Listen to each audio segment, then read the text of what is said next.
Nokia original series মার্কেটে ফিরিয়ে আনছে এইচএমডি গ্লোবাল। রিসেন্টলি মার্কেটে লঞ্চ হয়েছে Nokia 1110 4G variant, Nokia 1110 4G।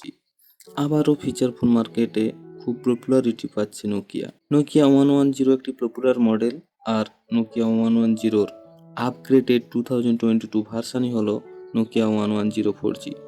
ফোনটিতে 4G নেটওয়ার্কের পাশাপাশি থাকছে 1000 mAh এর ব্যাটারি ও রেয়ার ক্যামেরা। আবার সবার প্রিয় স্নেক গেমের পাশাপাশি ইনবিল্ট টর্চও রয়েছে ফোনটিতে। ইন্ডিয়াতে নোকিয়া রিসেন্টলি লঞ্চ করেছে, ডেসক্রিপশনে ফোনটির লিঙ্ক দেওয়া রয়েছে, চেক করবেন। এবং চারকোল, সায়ান ও রোজ গোল্ড কালার অপশানে ফোনটি পাওয়া যাবে। তবে অফিসিয়াল ইনফরমেশন অনুযায়ী রোজ গোল্ড ভেরিয়েন্টের জন্য এক্সট্রা 100 রুপিস বেশি ভ্যালু হবে কাস্টমারদের জন্য।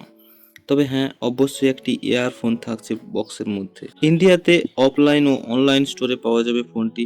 নোকিয়া 1110 4Gর ডিজাইন সম্পর্কে নতুন করে কিছু বলার নেই, কম বেশি সকলে ক্লাসিক নোকিয়া 1110 ডিজাইনের সাথে পরিচিত। রিফ্রেশ ডিজাইনে সিঙ্গেল রিয়ার ক্যামেরা অ্যাটাচ করা হয়েছে ফোনটিতে। এছাড়া লং লাস্টিং 1000 mAh এর battery, wireless FM, torch, MP3 player, auto call recording, classic game, up to 32GB supported micro SD slot, dual SIM with 4G connectivity রয়েছে ফোনটিতে।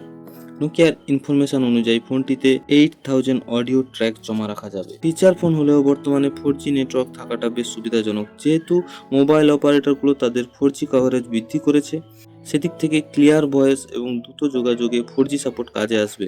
এছাড়া বর্তমান নোকিয়া কিপ্যাড ফোনেও কিছু কিছু মডেলে ইন্টারনেট ব্রাউজার, হোয়াটসঅ্যাপের মতো ফ্যাসিলিটি রয়েছে। সেক্ষেত্রে ফোনগুলিতে 4G নেটওয়ার্কের সাপোর্ট থাকাটা খুব ভালো। সো ফ্রেন্ডস, নোকিয়া 1110 4G ফোনটি আপনার কাছে কেমন লেগেছে এবং ফোনটি সম্পর্কে আপনার মতামত কমেন্টের মাধ্যমে জানান। ও ভিডিওটি ভালো লাগলে অবশ্যই লাইক শেয়ার করবেন। আর আমার চ্যানেলে আসা নতুন বন্ধুরা সাবস্ক্রাইব করতে ভুলবেন না যেন। সো দেখা হচ্ছে পরের ভিডিওতে, ভালো থাকবেন।